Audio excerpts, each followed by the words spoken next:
ಸ್ವಲ್ಪ ಜೋರಾಗಿ ಧ್ವನಿಯಲ್ಲಿ ಹೇಳಿ ಜೈ ಭೀಮ್ ಅಂತ. ನಮ್ಗೆಲ್ಲ ಗೊತ್ತೇ ಇದ್ದಂಗೆ ಇವತ್ತು ಬಾಬಾ ಸಾಹೇಬ್ ಅಂಬೇಡ್ಕರ್ ಸಂವಿಧಾನ ಕೊಟ್ಟಿಲ್ಲ ಅಂದ್ರೆ ಈ ಕಾರ್ಯಕ್ರಮವನ್ನು ನಡೆಯಕ್ಕೆ ಸಾಧ್ಯ ಆಗ್ತಾ ಇಲ್ಲ. ನೀವು ಅಲ್ಲಿ ಕೂರಕ್ಕೆ ಸಾಧ್ಯ ಆಗ್ತಾ ಇಲ್ಲ. ನಾನು ಇಲ್ಲಿ ಮಂತ್ರಿಯಾಗಿ ನಿಲ್ಲಕ್ಕೆ ಸಾಧ್ಯ ಆಗ್ತಾ ಇರಲಿಲ್ಲ. ಬಾಬಾ ಸಾಹೇಬ್ ಅಂಬೇಡ್ಕರ್ ಸಂವಿಧಾನ ಕೊಟ್ಟಿದ್ದ ಕಾರಣಕ್ಕೆ ಇವತ್ತು ಈ ಕಾರ್ಯಕ್ರಮ ನಡೀತಾ ಇದೆ. ತಾವು ಅಲ್ಲಿ ಕೂತಿದ್ದೀರಾ, ನಾನು ಇಲ್ಲಿ ಮಂತ್ರಿಯಾಗಿ ನಿಂತಿದ್ದೀನಿ. ನಮ್ ಕರ್ತವ್ಯ ಆಗ್ತಾರೆ ಜೋರಾಗಿ ಧ್ವನಿಯಲ್ಲಿ ಹೇಳುದು ಜೈ ಭೀಮ್, ಜೈ ಭೀಮ್, ಜೈ ಭೀಮ್, ಜೈ ಜೈ ಭೀಮ್. ವೇದಿಕೆ ಮೇಲೆ ಆಸೀನಿರುವ ನಮ್ಮ ರಾಜ್ಯದ ಮುಖ್ಯಮಂತ್ರಿಗಳಾದಂತ ಮಾನ್ಯ ಸಿದ್ದರಾಮಯ್ಯ ಸಾಹೇಬ್ರೆ, ಹಿರಿಯವರು, ನಮ್ಮ ಪಕ್ಷದ ಮುಖಂಡರು, ಸಚಿವರಾದಂತ ಎಚ್.ಕೆ. ಪಾಟೀಲ್ ಸಾಹೇಬ್ರೆ, ಇನ್ನೊಬ್ರು ಆತ್ಮೀಯರು, ನಮ್ಮ ಪಕ್ಷದ ಮುಖಂಡರು, ಸಚಿವರಾದಂತ ಬೈತಿ ಸುರೇಶ್ ಅವರೇ, ಇನ್ನೊಬ್ರು ಆತ್ಮೀಯ ಸ್ನೇಹಿತರು, ನಮ್ಮ ಪಕ್ಷದ ಮುಖಂಡರು, ಸಚಿವರಾದಂತ ಶಿವರಾಜ್ ತಂಗಡಿ ಅವರೇ, ನನ್ನ ಆತ್ಮೀಯ ಸ್ನೇಹಿತರು, ನಮ್ಮ ಪಕ್ಷದ ಮುಖಂಡರು, ಲೋಕಸಭಾ ಸದಸ್ಯರಾದಂತ ತುಕಾರಾಮ್ ಸಾಹೇಬ್ರೆ, ಇನ್ನೊಬ್ರು ಆತ್ಮೀಯರು, ನಮ್ಮ ಪಕ್ಷದ ಮುಖಂಡರು, ಮಾಜಿ ಮಂತ್ರಿಗಳಾದಂತ ಎಚ್.ಎಂ. ರೇವಣ್ಣ ಅವರೇ, ಆತ್ಮೀಯ ಸ್ನೇಹಿತರಾದಂತ ರಾಜಶೇಖರ್ ಯತ್ನಾಳ್ ಅವರೇ, ಈ ಕಾರ್ಯಕ್ರಮದ ಅಧ್ಯಕ್ಷ ವಹಿಸಿರುವ ನನ್ನ ಆತ್ಮೀಯ ಆದಂತ ನಮ್ಮ ಪಕ್ಷದ ಮುಖಂಡರಾದಂತ ಎಚ್.ಆರ್.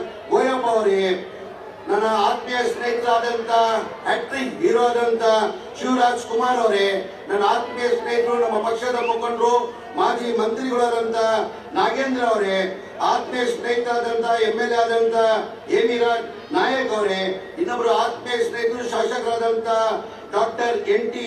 ಶ್ರೀನಿವಾಸ್ ಅವರೇ, ನನ್ನ ಅಕ್ಕ ಆದಂತ ಶಾಸಕಿಯಾದಂತ ಶ್ರೀಮತಿ ಲತಾ ಮಲ್ಲಿಕಾರ್ಜುನ್ ಅವರೇ, ಇನ್ನೊಬ್ರು ಆತ್ಮೀಯ ಆದಂತ ನನ್ನ ತಮ್ಮ ಆದಂತ ಶಾಸಕರಾದಂತ ನಾರ್ ಭರತ್ ರೆಡ್ಡಿ ಅವರೇ, ಇನ್ನೊಬ್ರು ಆತ್ಮೀಯರು ಶಾಸಕರಾದಂತ ಪಿ.ಎಂ. ನಾಗರಾಜ್ ಅವರೇ, ಆತ್ಮೀಯ ಸ್ನೇಹಿತರು ಶಾಸಕರಾದಂತ ಕೃಷ್ಣ ನಾಯಕ್ ಅವರೇ, ನನ್ನ ಆತ್ಮೀಯ ಸ್ನೇಹಿತರು ಮಾಜಿ ಶಾಸಕರಾದಂತ ನನ್ನ ತಮ್ಮ ಆದಂತ ಭೀಮಾ ನಾಯಕ್ ಅವರೇ, ಜಿಲ್ಲಾಧಿಕಾರಿಗಳಾದಂತ ಕವಿತಾ ಅವರೇ, ಐ.ಜಿ. ಆದಂತ ಹರ್ಷ ಅವರೇ, ವೇದಿಕೆ ಮೇಲೆ ಆಸೀನಿರುವ ಎಲ್ಲ ಆತ್ಮೀಯರಿಂದ ಆತ್ಮೀಯರೇ, ಮೊದಲಾಗಿ 2026 ಹಂಪಿ ಉತ್ಸವದ ಶುಭಾಶಯನ ಕೋರಕ್ ಬಯಸ್ತಾ ಇದ್ದೀನಿ. ನನ್ನ ಸೌಭಾಗ್ಯ, ನನ್ನ ಜಿಲ್ಲಾ ಉಸ್ತುವಾರಿ ಮಂತ್ರಿಯಾಗಿ 3 ವರ್ಷ ನಾನು ಹಂಪಿ ಉತ್ಸವನ ನನ್ನ ನೇತೃತ್ವದಲ್ಲಿ ಮಾನ್ಯ ಮುಖ್ಯಮಂತ್ರಿಗಳು ಅವಕಾಶ ಮಾಡಿಕೊಟ್ಟಿದ್ದಕ್ಕೆ ಅವ್ರಿಗೆ ಇಲ್ಲಿಂದಲೇ ದೊಡ್ಡ ಧನ್ಯವಾದಗಳು ಸಲ್ಲಿಸಿ ನಮಸ್ಕಾರಗಳು ಸಲ್ಲಿಸ್ತಾ ಇದ್ದೀನಿ. ಇವತ್ತು ಜನ ಸಾಗರ ನೋಡಿದ್ರೆ ನನಗೆ ತುಂಬಾ ಖುಷಿಯನ್ನ ತಂದಿದೆ. ಹಂಪಿ ಉತ್ಸವ ಅಂದ್ರೆ ಒಂಥರ ನಮ್ಮ ಕೊಪ್ಪಳ ಜಿಲ್ಲೆ, ಬಳ್ಳಾರಿ ಜಿಲ್ಲೆ, ವಿಜಯನಗರ ಜಿಲ್ಲೆಗೆ ಒಂಥರ ನಾಡ ಹಬ್ಬ ಇದ್ದಂಗೆ ಹಂಪಿ ಉತ್ಸವ ಅಂದ್ರೆ. ಅದು 3ನೇ ಬಾರಿ ನನಗೆ ಅವಕಾಶ ಸಿಕ್ಕಿ ಇಷ್ಟು ದೊಡ್ಡ ಮಟ್ಟದಲ್ಲಿ ಬಂದು ಯಶಸ್ವಿ ಮಾಡಿದಿಗೆ ತಮ್ಮ ಒಂದು ದೊಡ್ಡ ನಮಸ್ಕಾರಗಳು ಸಲ್ಸಕ್ ಬಯಸ್ತಾ ಇದ್ದೀನಿ. ನಾನು ಹೆಚ್ಚಾಗಿ ಮಾತಾಡೋಕೆ ಹೋಗಲ್ಲ, ಬೇರೆ ಕಾರ್ಯಕ್ರಮ ಇದ್ದಿದ್ದರಿಂದ ಕಾತರಿಂದ ಕಾಯ್ತಾ ಇದ್ರ ಮಾನ್ಯ ಮುಖ್ಯಮಂತ್ರಿ ಮಾತಾಡ್ಬೇಕಂತ. ಆಮೇಲೆ ಮಾನ್ಯ ಮುಖ್ಯಮಂತ್ರಿಗೆ ನನ್ನ ಮನವಿಯನ್ನ ಮಾಡಿಕೊಳ್ಳೋದು, ಇದಕ್ಕೆಲ್ಲ ಗೊತ್ತಿದ್ದಂಗೆ ಹಂಪಿ ಉತ್ಸವ ಮನೆ ಎಚ್.ಕೆ. ಪಾಟೀಲ್ ಸಾಹೇಬ್ರು ಹೇಳಿದ್ರು, ಎಂ.ಪಿ. ಪ್ರಕಾಶ್ ಸಾಹೇಬ್ರನ್ನ ನಾವು ನೆನೆಸ್ಕೊಳ್ಳೇಬೇಕಾಗ್ತದೆ. 87ರಲ್ಲಿ ಹಂಪಿ ಉತ್ಸವನ ಚಾಲನೆಯನ್ನ ಕೊಟ್ಟಿದ್ದು ನಮ್ಮ ನಾಯಕರಾದಂತ ಹಿರಿಯರಾದಂತ ಎಂ.ಪಿ. ಪ್ರಕಾಶ್ ಅವರು. ತಮ್ಗೆಲ್ಲ ಗೊತ್ತಿದೆ, ಮನೆಯ ಮುಖ್ಯಮಂತ್ರಿಗಳು ಬರ್ತಾ ಗಾಡಿಯಲ್ಲಿ ಹೇಳ್ತಾ ಇದ್ರು, ಇಲ್ಲ ಕಣೋ 85, 86ರಲ್ಲಿ ಅವಾಗ ದಸರಾ ನೋಡಕ್ಕೆ ಎಂ.ಪಿ. ಪ್ರಕಾಶ್ ಅವರು ಮೈಸೂರು ಬಂದಿದ್ರು. ಆ ಕಾರ್ಯಕ್ರಮ, ದಸರಾ ಕಾರ್ಯಕ್ರಮ ನೋಡಿ, ಇಲ್ಲ ನಾನು ಹಂಪಿ ಉತ್ಸವನ ನಮ್ಮ ಜಿಲ್ಲೆಯಲ್ಲಿ ಮಾಡ್ತೀನಂತ ನೋಡ್ಬಿಟ್ಟು, ದಸರಾ ಕಾರ್ಯಕ್ರಮ ನೋಡ್ಬಿಟ್ಟು ಇಲ್ಲಿ ಮಾಡ್ಬೇಕಂತ ತೀರ್ಮಾನ ಮಾಡಿ ಇವತ್ತು ಹಂಪಿ ಉತ್ಸವನ ನಡೆಸ್ಕೊಂಡು ಬರ್ತಾ ಇದ್ದೀವಿ. 87ರಲ್ಲಿ ಎಂ.ಪಿ. ಪ್ರಕಾಶ್ ಅವರು ಚಾಲನೆ ಕೊಟ್ಟರು. 88ರಲ್ಲಿ ಪ್ರತಿದಿನ 3 ದಿನಕ್ಕೋಸ್ಕರ ಅಂತ ಹಂಪಿ ಉತ್ಸವವನ್ನು ನಾವು ಆಚರಿಸಿಕೊಳ್ಳೋದು.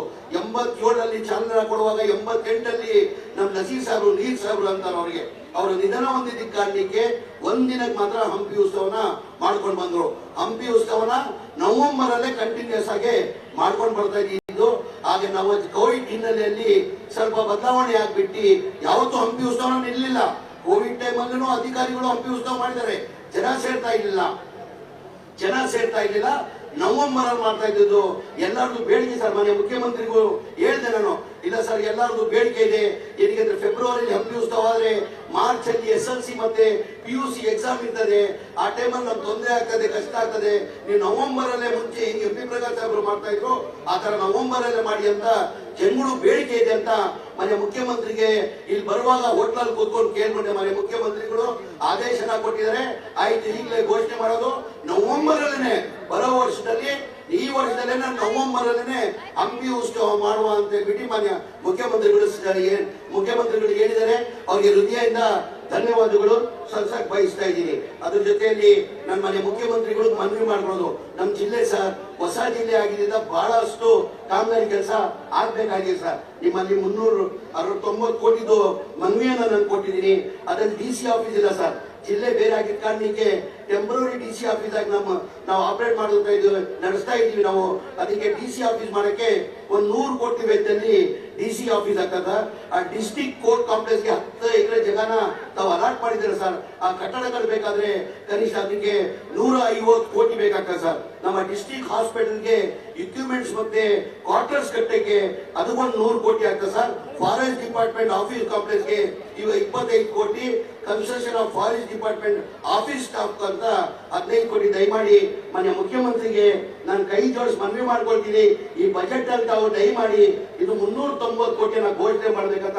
ನಮ್ಮ ಹೊಸ ಜಿಲ್ಲೆ ಸರ್, ಹೊಸ ಜಿಲ್ಲೆ, ನನಗೆ ಒಂದು ಅವಕಾಶ ಮಾಡ್ಕೊಟ್ಟಿದ್ದೀನಿ, ಜಿಲ್ಲೆ ಸೇವೆ ಮಾಡೋಕ್ಕೆ ನನಗೆ ಒಂದು ಅವಕಾಶ ಮಾಡ್ಕೊಟ್ಟಿದ್ದೀರಂತ ಜನರು ನನ್ನ ಋಣ ತೀರಿಸಬೇಕಾಗ್ತದೆ. ತಮ್ಮ ಒಳ್ಳೆ ಹೆಸರು ನಾನು ತರಬೇಕಾಗ್ತದೆ. ದಯಮಾಡಿ ಈ ಬಾರಿ ಯಾವ ಕಾರಣ ನಮ್ಗೆ ಅರ್ಥ ಆಗ್ತದೆ ಸರ್. ಈ 5 ಗ್ಯಾರಂಟಿಗಳದು ಕನಿಷ್ಠ 55ರಿಂದ 60 ಸಾವಿರ ಕೋಟಿ ಆಗ್ತದೆ. ಅದನ್ನು ಮಾಡ್ಕೊಂಡು ಹೋಗ್ತಾ ಇದ್ದೀರಾ ಸರ್. ಬೇರೆ ಯಾವ ಮುಖ್ಯಮಂತ್ರಿಯಿಂದನೂ ಸಾಧ್ಯ ಇಲ್ಲ. ಏನಂದ್ರೆ 5 ಗ್ಯಾರಂಟಿದಲ್ಲೂ ಈ ವಸತಿ ಮನೆಗಳಿಗೆ ನಾನು ಡೀಟೇಲ್ ಆಗಿ ಹೇಳಕ್ ಹೋಗಲ್ಲ ಸರ್, ಸಮಯ ತಗೊಳ್ತಾರೆ.